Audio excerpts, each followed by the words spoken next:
Bueno, buenas tardes. Bienvenidos a esta clase donde vamos a ver, a diferencia de la clase anterior, donde habíamos aplicado las ecuaciones cardinales de la mecánica para conocer el movimiento de un cuerpo, la habíamos aplicado sobre cuerpos que giran alrededor de un eje. Hoy vamos a estudiar con las mismas ecuaciones el movimiento de un cuerpo que solo puede moverse alrededor de un punto. Digamos, eso significa que está animado de tres rotaciones independientes entre sí, que son seguidas con los ángulos de Euler, que los habíamos visto y ahora los vamos a repasar para ver cómo aplicamos las ecuaciones cardinales al caso de un cuerpo que está sostenido con un punto fijo y lo único que puede hacer es rotar alrededor de ese cuerpo, de ese punto. A un cuerpo que se mueve de esa manera se lo llama giróscopo. Y es muy útil en la ingeniería mecánica, en la ingeniería electrónica, en la ingeniería aeronáutica, naval. Y yo voy a orientar esta clase tratando de llegar a tiempo con el horario que tenemos, en focalizar el efecto de lo que pasa dinámicamente en un giróscopo para que ustedes lo puedan utilizar en lo que van a ser ingenieros mecánicos. No les voy a enseñar lo que precisa un aeronáutico, ni un naval, ni un electrónico. Les voy a tratar de transmitir el concepto físico de lo que pasa en una máquina cuando se comporta como giróscopo.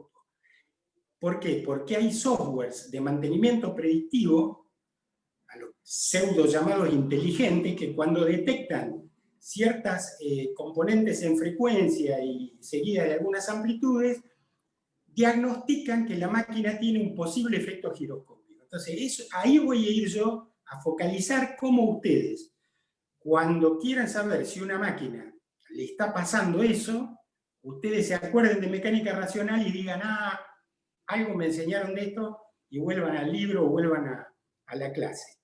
Les voy a pasar un pedacito muy corto de un video que está en el espacio virtual de los complementos del libro y también lo incluí ahora en la lista de reproducción de clases en YouTube.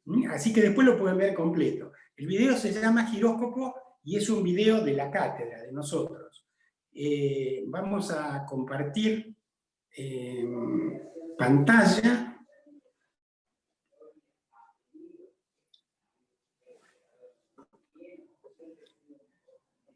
Y ahora iremos a ese video estaba acá. ¿Ustedes están viendo ahí una pantalla de YouTube ahora? Sí, sí. Bien, ahí va el videíto, es un pedacito muy cortito.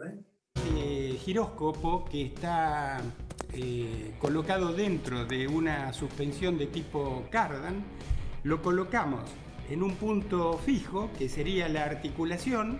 Si lo sostenemos horizontalmente, al sacarle el apoyo, vemos que se cae, es decir, no se sostiene por sí mismo. Sin embargo, cuando nosotros tomamos uno de estos elementos y le damos rotación propia o spin, vemos que el elemento puede sostenerse en una posición de equilibrio que no logra cuando no tiene el spin. Entonces, a partir de este momento y hasta que finalice el video, vamos a tratar de... Bueno, vamos a ir entonces al apunte o al libro, pero les pregunto si entendieron cuál es el problema que queremos entender.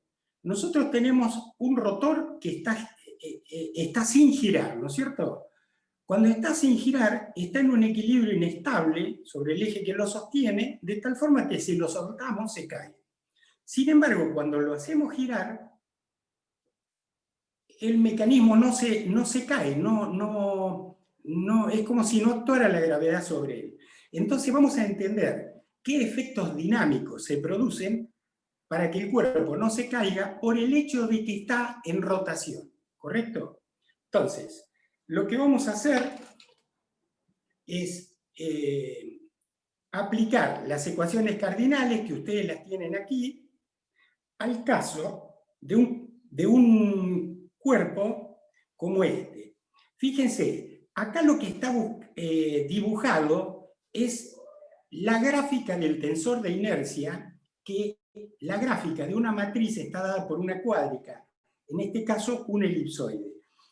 Como nosotros no explicamos, porque eso está en el apéndice de tensores, lo que yo voy a hacer es tratar de dibujarles para que tengan idea cuál es el fenómeno que vamos a estudiar. Supónganse que tuviésemos acá, de alguna forma, después los voy a borrar, así que no se hagan problemas, algo como esto, es decir, un paralelepípedo, de forma que este cuerpo está girando sobre un punto, respecto de tres ejes fijos que son X, Y y Z. ¿Sí? Entonces, esta especie de paralelepípedo que dibujé ahí puede girar sobre el punto O rojo, marcado ahí, con los 3 grados de libertad que tiene, 3 rotaciones que las vamos a seguir con los ángulos de Euler. Este elipsoide que está dibujado acá adentro, como les decía, es una representación gráfica, la pueden ver en el apéndice, porque cuando ustedes vieron cónicas en geometría analítica, lo vieron esto. Lo único que en vez de ser un elipsoide era una elipse, la representación de una matriz. Pero con una coordenada más, el cuerpo toma la tercera dimensión. Entonces, vamos a tomar 3 ejes coordenados que sean los ejes principales de inercia y los vamos a fijar al cuerpo, ¿correcto? Los vamos a fijar. Y fíjense que les hemos llamado X1, Y1, Z1. Si estos 3 ejes son los ejes principales de inercia, recuerden que eran ejes que suministraban planos coordenados de simetría en espejo, entonces el tensor de inercia en O de ese cuerpo respecto de esta terna roja que hemos dibujado está dado por esta matriz diagonal, donde estos son los 3 momentos de inercia axiles y todos los centrífugos son nulos casualmente porque estos son ejes principales de inercia, como lo hemos visto para cuando vimos el cuerpo que gira alrededor de un eje.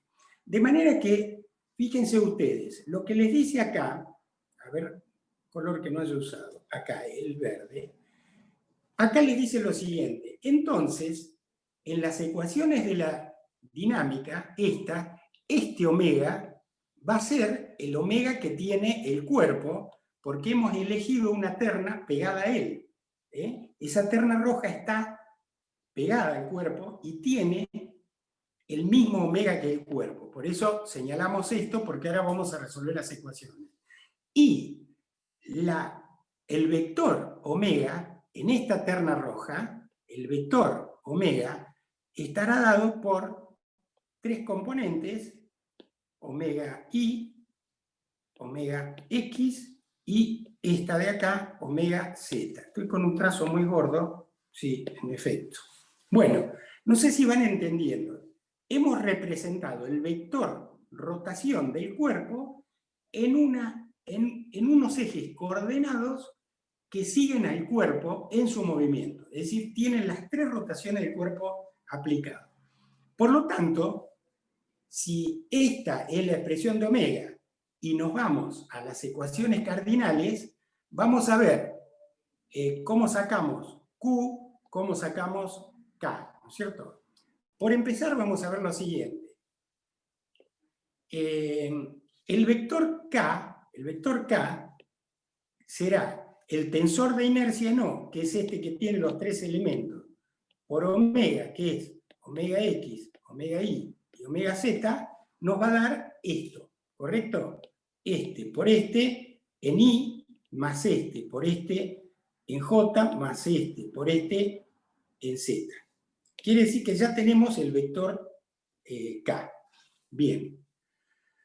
Luego, la derivada de K respecto de T, que tenemos que aplicar acá, fíjense ustedes, la derivada de K respecto de T, como si los ejes móviles no se movieran, es decir, si derivamos esto que tenemos acá arriba, vamos a obtener esto que está acá. Fíjense, Y, XX y Y, ZZ son constantes porque la terna viaja con el cuerpo. Quiere decir que la distribución de masas del cuerpo respecto de esa terna que fija él no varía para esa terna. Por lo tanto, todo lo que vamos a poder derivar de forma como si la terna no se moviera, por eso tenemos el relativo acá, es omega. Y por lo tanto pasa esto a ser omega punto, omega X punto, etc. Y ahí tenemos la derivada de K respecto de T. Ahora vamos a averiguar omega vectorial K para tener esto que está acá, omega vectorial K. Fíjense que estamos construyendo la ecuación de Euler. Omega vectorial K, bueno, va a estar dada por el determinante este, no una matriz, acá hay un error, esto no es una matriz, es un determinante, y como ustedes ven, por ejemplo, en el eje Y voy a tener el producto cruzado de omega Y por omega Z por IZZ menos este, omega Y por omega Z y así para los otros ejes. Bueno, quiere decir que si reemplazamos eje por eje esto que hemos hallado acá, es decir, la derivada de K y el omega vector K, en la expresión de Euler, vamos a tener que el momento de las fuerzas exteriores respecto de O para un movimiento así, la parte dinámica viene dado por esto en X, por esto en Y y por esto en Z. ¿Correcto? Hasta acá vamos a abrir la chance de hacer alguna preguntita hasta acá, porque me parece que hasta acá es solamente aplicar las ecuaciones cardinales sabiendo cuánto vale el tensor de inercia y omega. ¿Correcto? A ver si alguno no ha entendido algo, porque ahora vamos a cambiar de omega X, omega Y, omega Z, lo vamos a expresar a este vector omega, que yo dibujé acá en verde, lo vamos a expresar en vez de en omega X, omega Y, omega Z, en los tres ángulos de Euler, es decir, phi punto, psi punto y la otra era tita punto. Vamos a ver cómo paso de omega X, omega Y y omega Z a expresar las ecuaciones en función de los ángulos de Euler. Pero por eso hasta ahora quiero ver si llegamos hasta estas expresiones, 4.27, entendiendo lo que hicimos. ¿Qué les parece? ¿Entendieron? Sí, se entiende. Bueno, bárbaro. Entonces ahora vamos a trabajar un poquito en lo siguiente. El vector omega, que nosotros, se los voy a dibujar acá y luego lo voy a borrar. Nosotros tenemos el vector omega, ese que les mostré antes, que es el omega que tiene el cuerpo. Lo voy a poner para dibujar. El omega que tiene el cuerpo, yo se los dibujé de esta manera. Como omega X, omega Y y omega Z que está acá. En esa ternita, K1, I1, J1. Entonces, ahora vamos a ver cómo construyo este vector omega, pero con las velocidades angulares de Euler. Psi punto, phi punto y tita punto. Lo vamos a recordar esto. Voy a borrar todo lo que hice ahora para poder usar ese dibujo. Bien, simplemente queremos hacer un cambio de variable y expresar las omegas con los ángulos de Euler. Entonces vamos a hacer lo siguiente. Nosotros estábamos en los ejes fijos K, J y ejes fijos. Y teníamos nuestro cuerpo animado de 3 rotaciones. Esas 3 rotaciones, como vimos en la unidad 2, son independientes entre sí y se dan, por ejemplo, aplicando una precesión alrededor del eje K, de manera que el eje Y pasa a ser el I' y el eje J pasa a ser el J'. Luego hemos llegado a una terna intermedia por efecto de una sola de las rotaciones de Euler, que es esta. I', J', K. Porque, ¿qué pasa? Este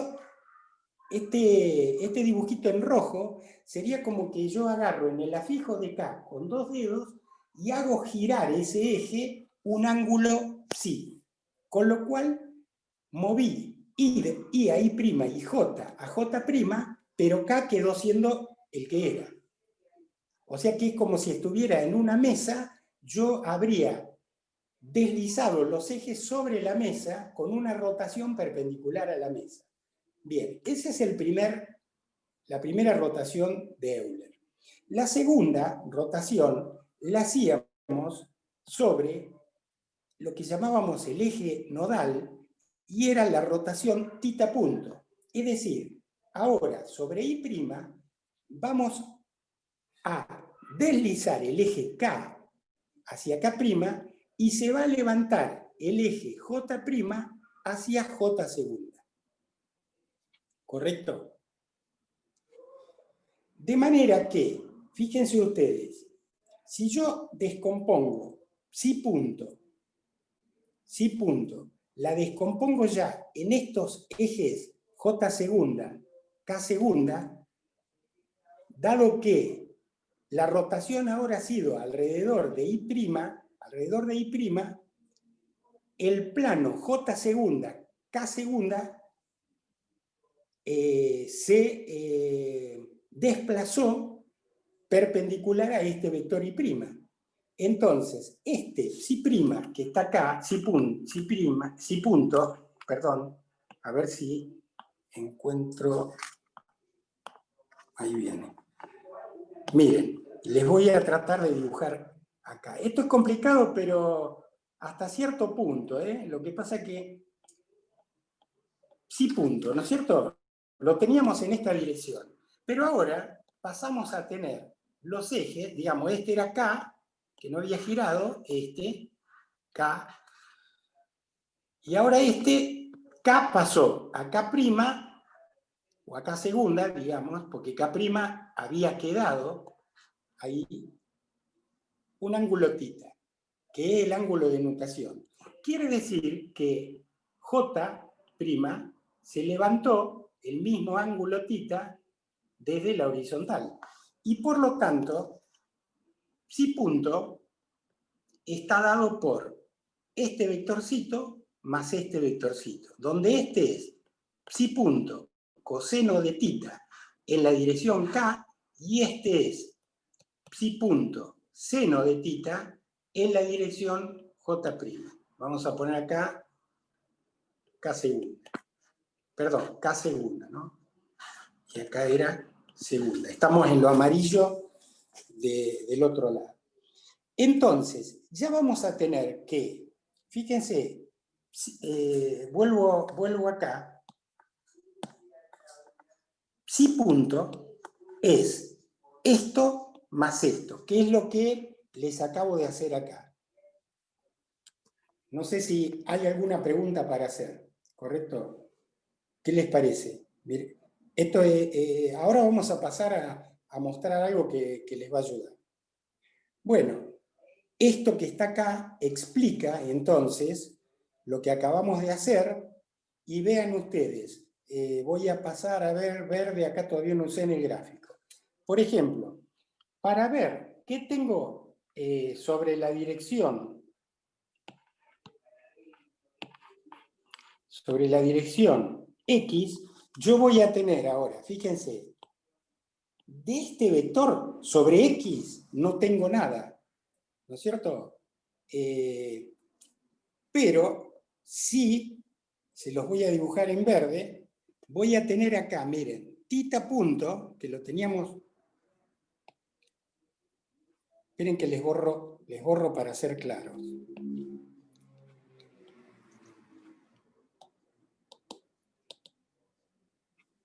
A ver. Tita punto es esto que está acá, ¿no es cierto?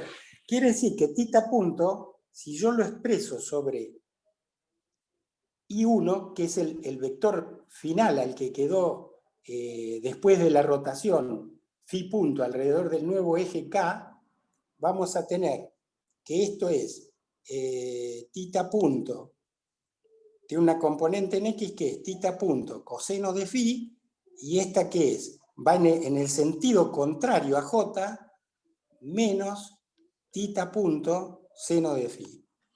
Quiere decir que si unimos todas las componentes de las rotaciones sobre los ejes coordenados, vamos a poder reemplazar omega x, fíjense, vamos a tener sobre x tita punto coseno de phi, ¿qué es esto? Que es la componente, esta componente la aporta, toqué el maldito coso este, a ver ahí.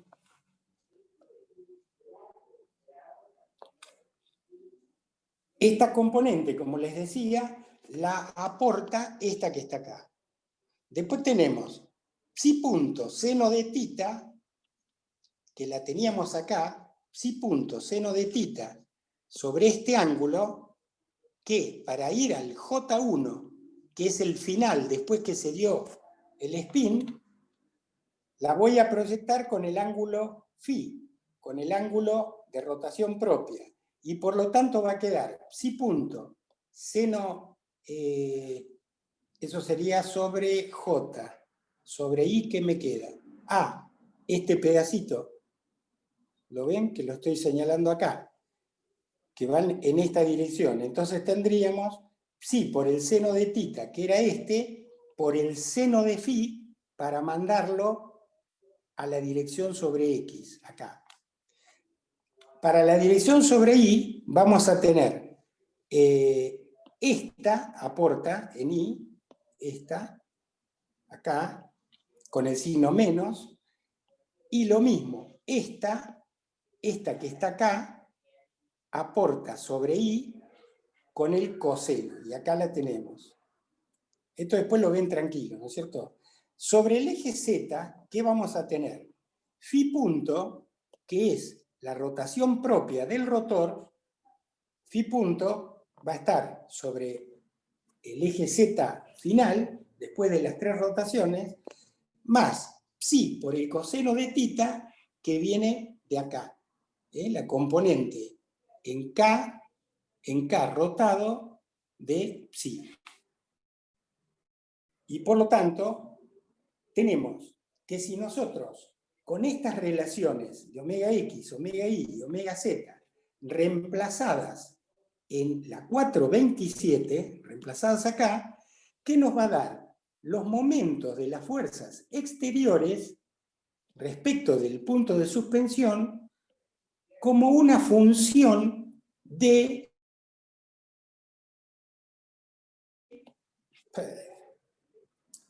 tita punto, phi punto y psi punto. Bien, estas 3 ecuaciones, fíjense lo que dice acá, estas son las llamadas ecuaciones de Euler para el giróscopo.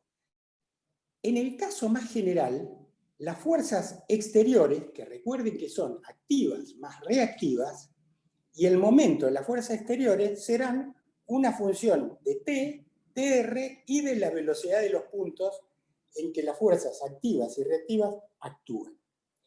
Ahora, esas 6 ecuaciones son muy difíciles de solucionar y solo tienen una solución analítica para el caso que, para dos casos, ¿no es cierto? Estas ecuaciones no son integrables analíticamente, pero sí, por supuesto, computacionalmente, resuelven dos casos muy importantes para la mecánica. Lo que se llama el giróscopo liviano y lo que se llama el giróscopo pesado, que se lo voy a mostrar por acá. Esto, si alguna vez alguien ha jugado un trompo, al trompo verá, o a la peonza, verá que es el caso casualmente ese. ¿Por qué a uno se lo llama liviano y a otro pesado? En el liviano, el cuerpo está suspendido del centro de gravedad, de manera que los momentos de las fuerzas respecto de O son nulos porque todas las fuerzas actúan sobre O. Es decir, si yo traigo este punto acá, que es el caso del giróscopo liviano. Y en el caso del giróscopo pesado, fíjense que, por ejemplo, el peso no pasa por O. De manera que la fuerza peso, como fuerza activa, tiene un momento no nulo respecto del punto O. Esos son los dos casos que vamos a ver acá en la materia. Pero principalmente el primer caso, que es el que a continuación vamos a ver si no hay preguntas de ustedes para aclarar, porque me imagino que lo anterior no debe haber sido fácil. Lo que sí les va a resultar fácil, si más o menos pudieron ver el caso más general y más difícil, que es el anterior, este caso que vamos a ver ahora. ¿Qué es? Les voy a mostrar, voy a dejar de compartir pantalla y vamos a ver, ¿qué estamos viendo acá? A ver, no compartir, ahí está. Bueno, ahí nos estamos viendo. Miren, ahora vamos a ver el caso de un giróscopo. Esto que tengo acá, ay, qué difícil con el fondo, si no lo voy a tener que sacar. Voy a sacar el fondo de pantalla, a ver. Saco el fondo virtual.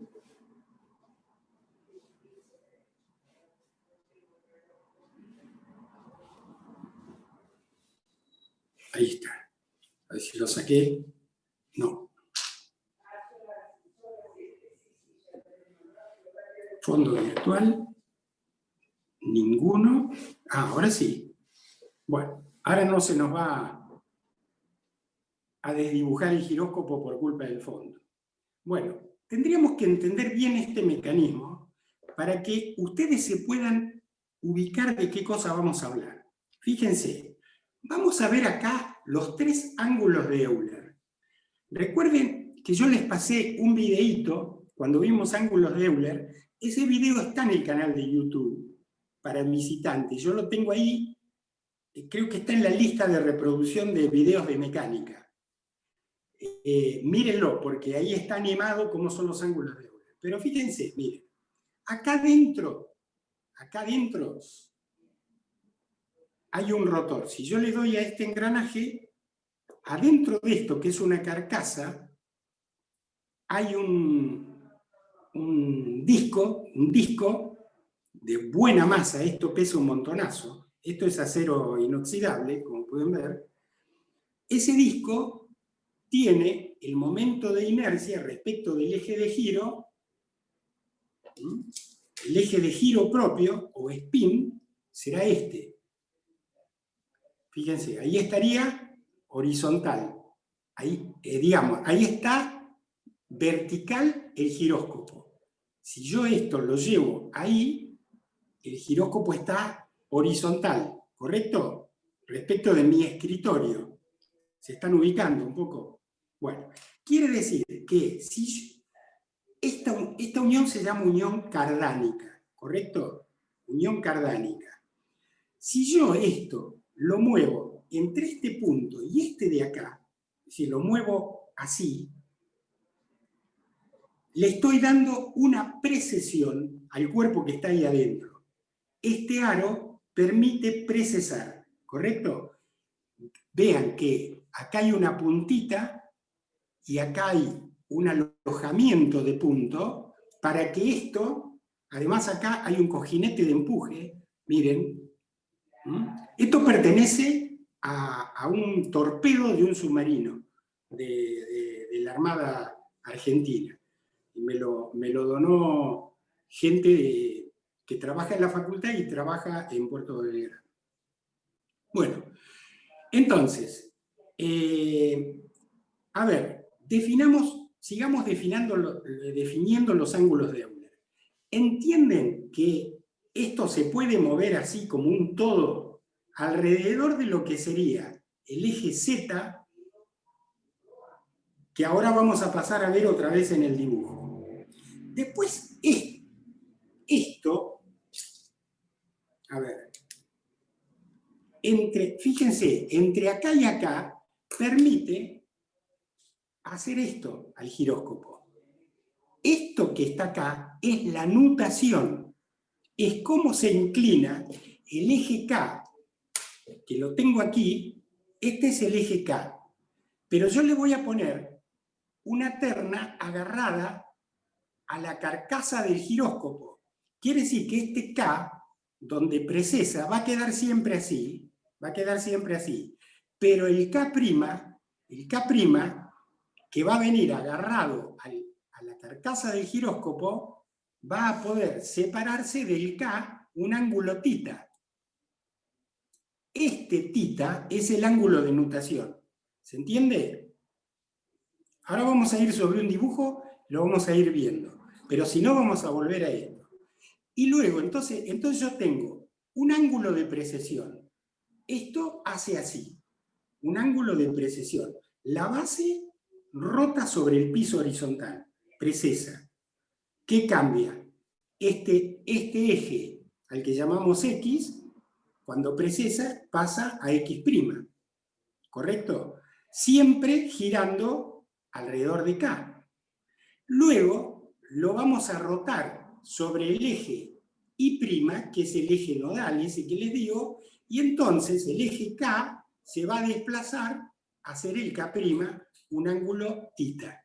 Es decir, este ángulo, de aquí a aquí, es el ángulo θ, digamos, el ángulo que hay entre la precesión y el spin. El spin acá es el amarillo o el verdoso. Acá tengo la precesión, la virome es la precesión. Y este que está acá es la nutación. Y el spin es la rotación sobre sí mismo. ¿De quién? Del cuerpo que está dentro, que es el giróscopo. El giróscopo en este momento ustedes no lo están viendo. Es un disco que está acá adentro, ¿correcto? Esto que está acá es prácticamente el grado de maquinado más perfecto que se puede obtener en mecánica. Esto es alemán.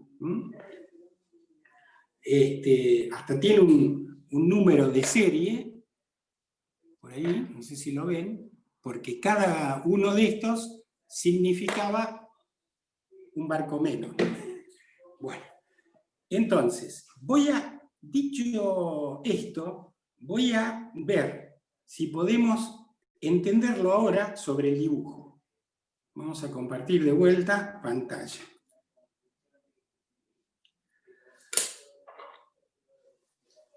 Bueno, muy bien. Ahí estamos otra vez y vamos a ir a... Lo tenía esto. Fíjense una cosa, lo que yo les decía.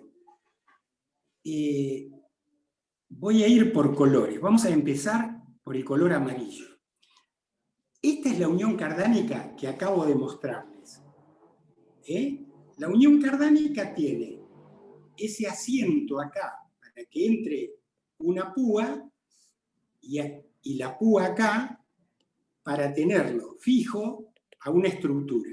Supónganse que esto fuese una estructura grande, por acá no sé qué, todo acá afuera hay, no sé, un barco, un avión, lo que fuese. Una moto, porque ahora se usa mucho en motos esto, para que la moto no se vuelque, y es lo que quiero discutir con ustedes al final de esta clase. ¿Cómo andamos de hora?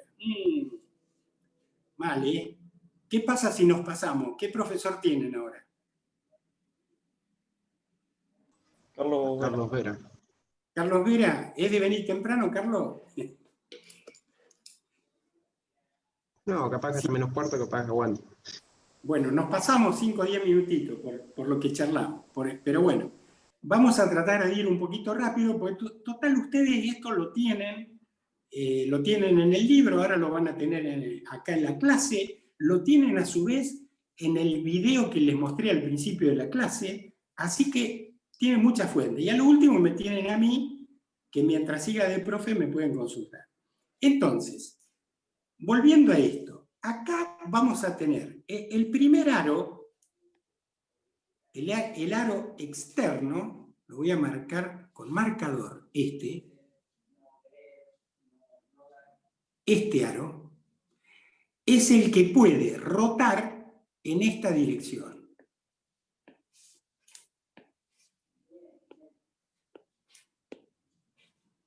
Es el que puede rotar en esta dirección, con una precesión psi punto. Al rotar sobre este eje, todo junto, al rotar sobre este eje, Z, Z, todo junto, ¿qué va a pasar? Miren, hay una rotación psi punto sobre el eje K que hace que el plano π1, que era el que teníamos antes, el plano π1, que tenía todos los aros adentro, el plano π1, vino a parar al π2, porque lo hicimos rotar este ángulo psi, que es el ángulo que le da la velocidad de precesión. Y I', como les decía, I pasó a ser I'. ¿Bien? Y por supuesto, J, que estaba acá, pasó a ser J', un ángulo psi. Todo esto en el plano del cuerpo que es el rotor. ¿Correcto? Quiere decir que hasta acá hemos visto la velocidad de precesión, cómo actúa. Ahora, fíjense ustedes, ahora, cambio de color, vamos a darle la rotación sobre el eje de nodos, este I', sobre el eje, digamos, X', ¿ven? Le voy a dar la nutación θ punto. ¿Y qué va a pasar? El aro, que estaba en π2, se va a desplazar un ángulo θ, generando que ahora el cuerpo se inclinó y este K1 es perpendicular al cuerpo, desplazado un ángulo θ respecto de K. ¿Sí? Acá tienen un zoom, digamos, de ese dibujo. Pasó π2 a π3, que eran todos esos movimientos que yo traté de hacerle con el giróscopo. Y el último movimiento es el φ punto, no está dibujado acá, pero es este. Una vez que hizo las dos rotaciones anteriores, gira sobre sí mismo con la velocidad de spin, ¿correcto? Quiere decir que ahora la velocidad que tiene el cuerpo es la de precesión sobre este eje, K, tiene la de nutación sobre el eje I1 y tiene la de spin sobre el eje K1.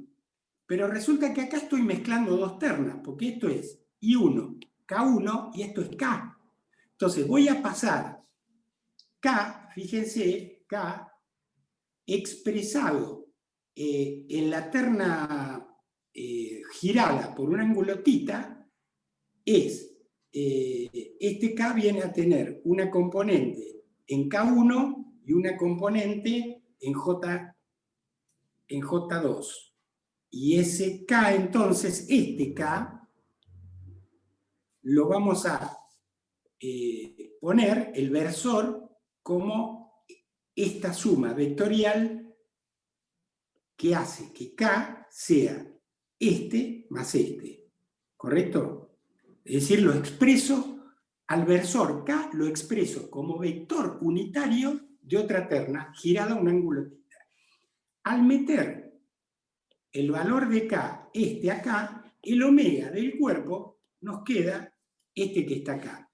Porque es esto que tenía acá arriba más lo que aporta la transformación de K. Y esta es la rotación que tiene el cuerpo.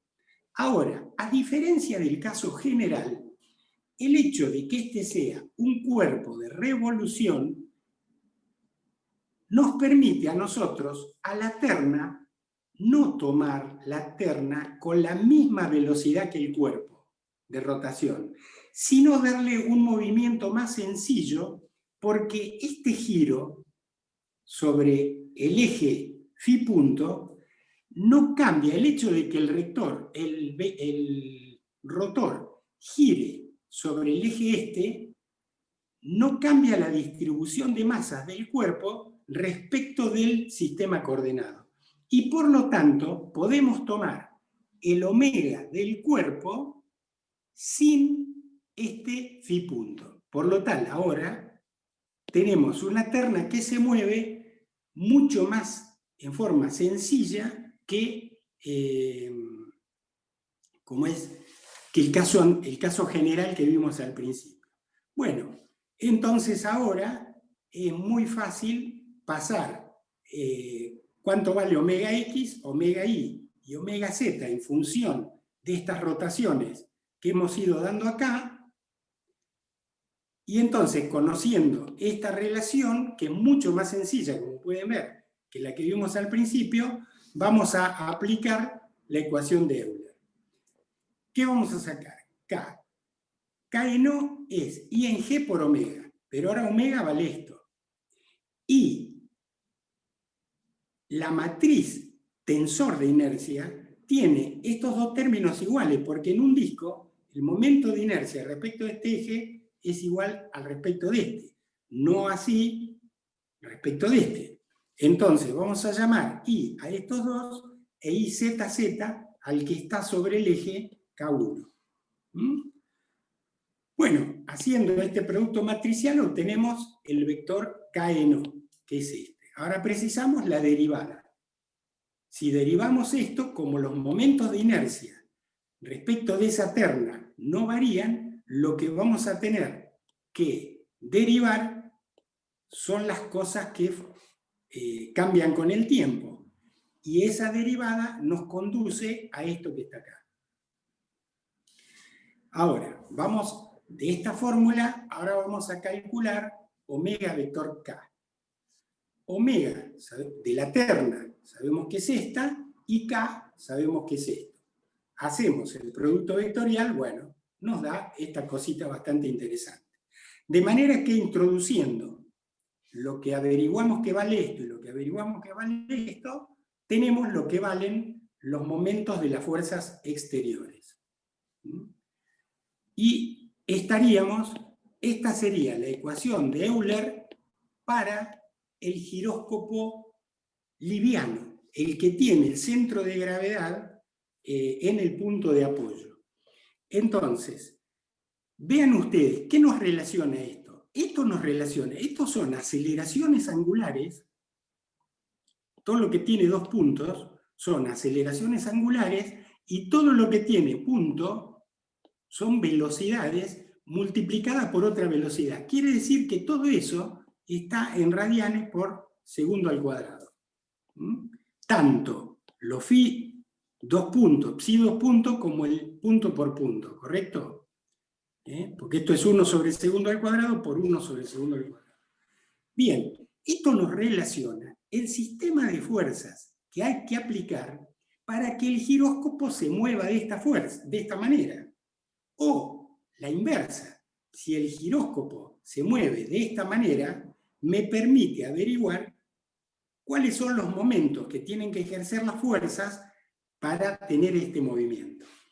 Bien, entonces, si la única fuerza activa, actuante, es el peso, el momento del peso es nulo. Recuerden que momento era la derivada de K respecto de T. Quiere decir que si no actúa otra fuerza activa sobre el giróscopo más que el peso, entonces el momento del peso es nulo y por lo tanto K es constante. ¿Eso qué quiere decir? Que en un giróscopo liviano el eje de rotación es permanente, el eje de spin es permanente. El eje de spin es permanente. Ahora, de todo esto que es el caso más general y que se usa mucho en el tema de navegación de naves y qué sé yo, en maquinarias de tipo industrial, de proceso continuo, máquinas rotantes, nos interesa otro tipo de disquisición que los tres ángulos de Euler. Nos interesa en particular ir a un caso que se llama movimiento de precesión estable. El movimiento de precesión estable se da cuando la precesión psi y la nutación θ y la velocidad psi punto son constantes. Quiere decir, perdón, acá me equivoqué, es así. Si yo quiero tener con una velocidad de spin o rotación propia constante, quiero que haya una precesión alrededor del eje vertical, pero sí quiero que el ángulo de nutación y la velocidad de precesión sean constantes. Todo eso implica estas condiciones. Fíjense, si θ es constante, es decir, θ que era el ángulo que hay entre la velocidad de precesión y el spin. Entonces yo quiero que este ángulo sea constante. A su vez, quiero que el spin sea constante. ¿Correcto? Entonces, si eso ocurre, tendré θ punto y θ 2 puntos es 0, porque este es constante. Phi 2 puntos es 0 porque la velocidad es constante y psi 2 puntos es 0 porque quiero una precesión también constante. De manera que las ecuaciones anteriores, 433, pasan a ser ahora estas que están acá, porque practíquenlo ustedes, pero si todas las aceleraciones aquí en la 433 se anulan y los θ puntos se anulan, lo único que queda es esto. Quiere decir que para tener un giróscopo moviéndose sin que la precesión y el spin oscilen entre sí, que no haya un θ de t acá, θ de t θ sea constante, entonces solo tendré que aplicar un momento sobre el eje X. Ahora vamos a volver al giróscopo.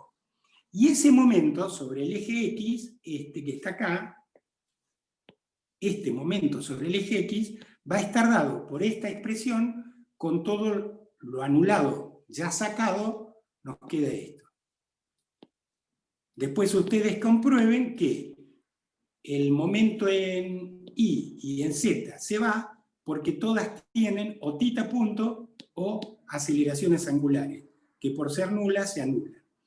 Entonces, fíjense ustedes, para una precesión estable, que es esa condición de este que habíamos dibujado acá, hay que tener un momento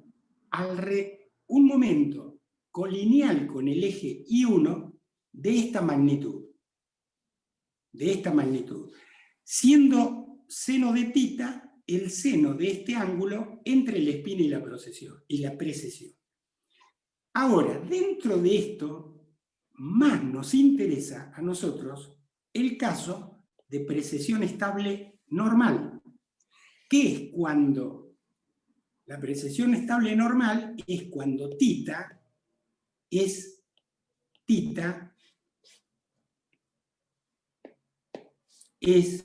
pi sobre 2.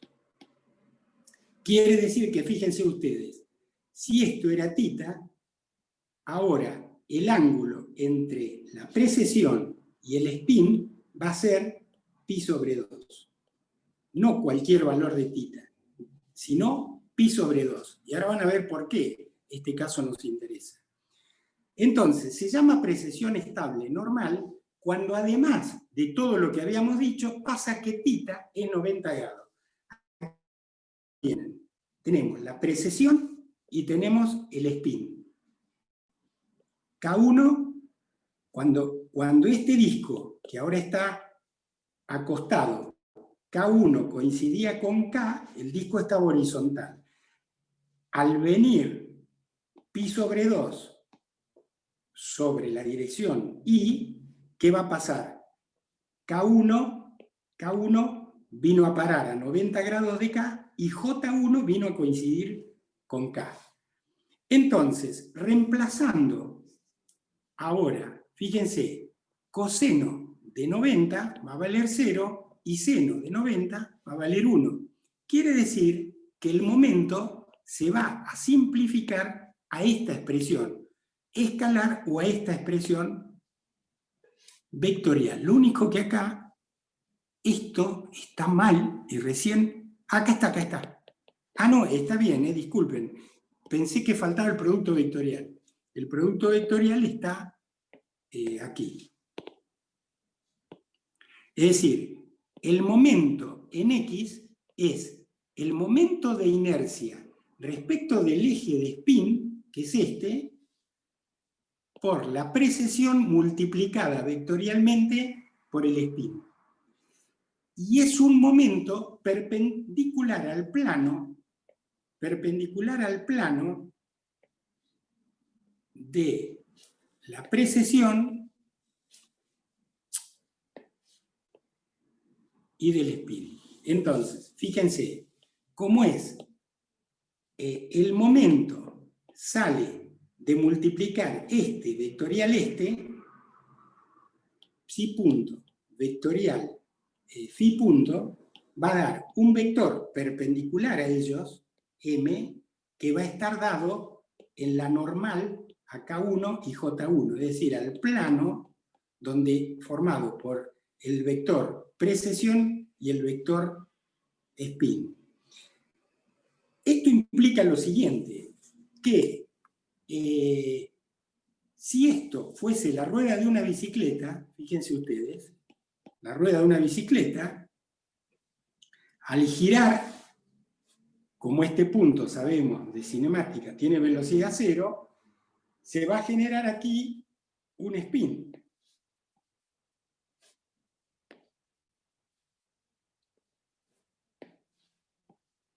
Ahí va. Vamos en la bici, en línea recta. Vamos en la bici según la dirección, a ver, para que gire para afuera, el movimiento es este, vamos para allá. ¿Qué va pasando? La rueda va girando con un spin que sale paralelo a su eje o perpendicular al plano de la rueda. Perfecto, ese es el spin. Acá tenemos el manubrio. ¿Qué pasa si con el manubrio nosotros aplicamos una precesión? Es decir, accionamos sobre la rueda para que el spin cambie de dirección.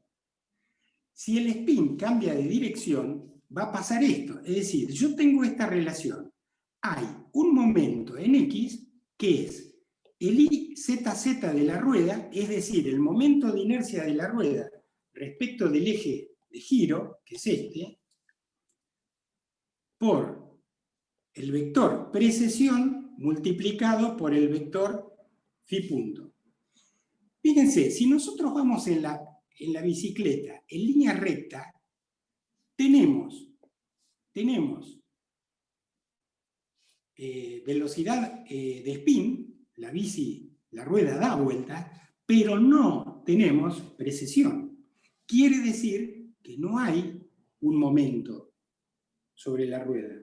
Ahora, cuando le damos al volante, apareció este, y al aparecer esto, todo esto es no nulo, apareció un momento. Pero el momento, vean ustedes, está aplicado, a ver, el momento está aplicado en un plano perpendicular al que forman la precesión y el spin. Entonces, el momento es psi punto vectorial phi punto me da un momento en esta dirección, o que gira el momento, quiere volcar la rueda sobre su plano. Imagínense a ustedes que en una bicicleta esto no se nota, porque si nosotros queremos tornear muy rápido el volante, le damos una psipunto muy rápida, la rueda, en vez de deslizar, se clava y nos vamos de cabeza. Esto para una bicicleta es solo para verlo. Pero ¿qué pasa con esto en el volante de una moto? ¿Qué pasa con esto en la hélice de un avión? Imagínense ustedes que tienen un avión fumigador, pequeño, muy liviano, cargado totalmente con fluido para fumigar. Ustedes vienen a pocos metros del piso, a gran velocidad, la hélice de ese avión viene a gran velocidad teniendo un spin.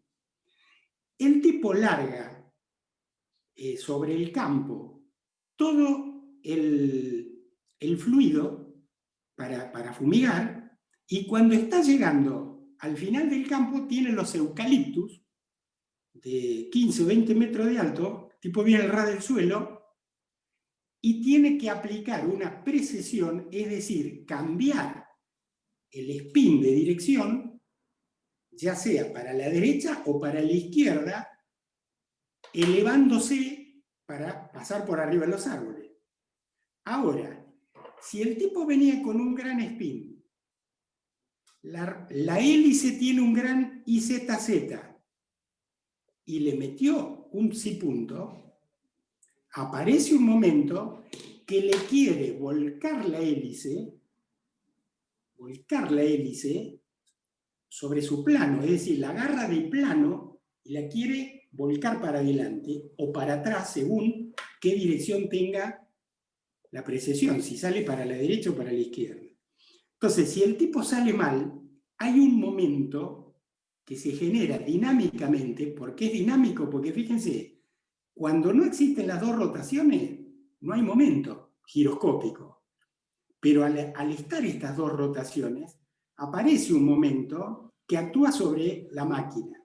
En este caso, el momento dinámico lo tiene que aguantar el eje de la hélice que está en voladizo, es decir, esto va a parar adentro del motor.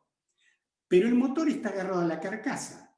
Quiere decir que si yo agarro la hélice y la quiero torcer hacia adelante, voy a querer levantar el avión o hundir el avión. Quiero o levantar la cola cuando le doy para un lado o levantar la trompa cuando le doy para el otro. Y eso es muy tenido en cuenta porque ese momento giroscópico para un avión que ha perdido la mayor parte de su masa y queda muy liviano, no es despreciable porque el IZZ es muy grande y el phi punto es muy grande. Entonces, bueno, tenemos ese tema. Y ya teniendo en cuenta la hora, les voy a ir a este ejemplo y después les voy a habilitar en el aula virtual unos problemitas de esto, como para que ustedes se ubiquen. Miren, ¿de qué estamos hablando acá? Y esto es lo que a mí me interesaba que ustedes supieran como concepto. Fíjense, tenemos una máquina agarrada al piso con sus, portacojinetes A y B, ¿sí? Serían los pedestales de la máquina. Esto podría ser una turbina, un compresor, lo que fuese. Bien, esta máquina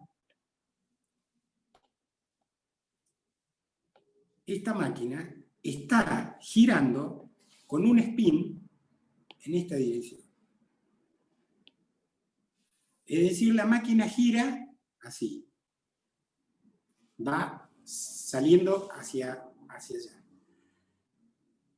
Entonces, mientras esta platea está quieta, o los pedestales están bien fijos a la platea,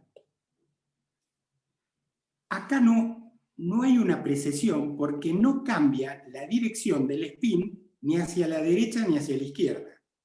Pero si acá, por ejemplo, hubiera bulones flojos,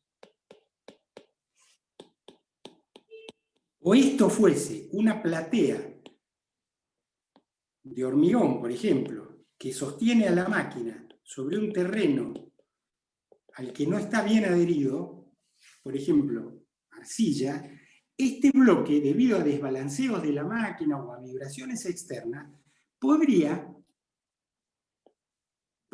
inyectar acá, digamos, si esta plataforma en su plano comienza a moverse en la dirección que les puse acá en el dibujo, el spin va a querer venir para acá. Eso ocurre porque hay una precesión acá, es decir, hay un spin y hay una precesión. ¿Qué aparece? Un momento perpendicular al spin y a la precesión. Y este momento lo que hace es hundir, fíjense que el momento al venir en esta dirección quiere hundir el eje sobre este pedestal y quiere levantarlo sobre este pedestal. Reacciones que tendrá que absorber la fundación para que la máquina no se vaya volando. Entonces, aquí viene el problema que les decía al principio. Cuando un software o un ingeniero de planta o cualquiera le diga a ustedes, che, esto, no sé, se rompe porque hay un efecto giroscópico, ustedes lo primero que tienen que traer a la mente es esto que yo les decía hoy. A ver, momento giroscópico es, pongámoslo directamente sin vectores. Momento es el momento de inercia respecto del eje de giro. Este no puede ser nulo porque la máquina, momento de inercia respecto de este eje, tiene por el valor de la precesión, que es, la precesión es la velocidad con que cambia de dirección el spin. Entonces ustedes vienen, miden acá vibraciones sobre la base o sobre los cojinetes y ven si un cojinete va para allá y otro va para acá, es porque evidentemente hay una cupla que está haciendo que haya una precesión. Si hay una precesión, como spin hay porque la máquina está andando, hay un momento giroscópico. Y este momento giroscópico hay que solucionarlo. Porque vean ustedes una cosita más y los dejo. ¿Qué pasaría si la máquina, si la platea oscila y de repente este apunta para arriba y de repente apunta para abajo? Este momento, que cuando apunta para arriba viene para este lado, iría para el otro lado.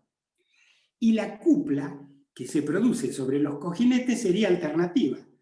Haría tiqui-taca, tiqui-taca, tiqui-taca sobre las bolillas del rodamiento.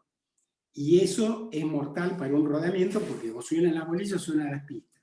Entonces, lo importante, cuando alguien les diga, mira, estos bolilleros se rompen por efecto giroscópico, ustedes tienen que determinar si existe una velocidad con que se mueva el eje de spin. Si el eje de spin no se mueve, está clavado respecto de la fundación, entonces, señores, no hay psi punto. Y si no hay psi punto, no hay momento giroscópico. Se romperá por otro motivo. Tal vez por desbalanceo, por desalineación u otro fenómeno dinámico. Pero no por el efecto giroscópico. Bueno, esto ya sería el giróscopo pesado, que es desde el punto de vista de las máquinas, me parece que no tiene tanta aplicación como esto que acabo de decir. Así que voy a hacer, ¿alguna pregunta respecto de esto que pueda aclarar? Este Sí. efecto giroscópico es el que se usa como técnica contra manillar en las motocicletas. ¿Contra qué, perdón? ¿Me dijiste como técnica contra? Contra manillar, para las motos. Sí. Para entrar en una curva. Correcto. Sí, por supuesto. Además, sí, se aplica ahora, ¿para qué dejo todo lo no lo puedo hacer? Voy a dejar de compartir ahí. Volvemos a vernos la cara. Sí, incluso hay un videíto en mi YouTube, si ustedes lo miran, busquen en videos de mecánica, no en las clases.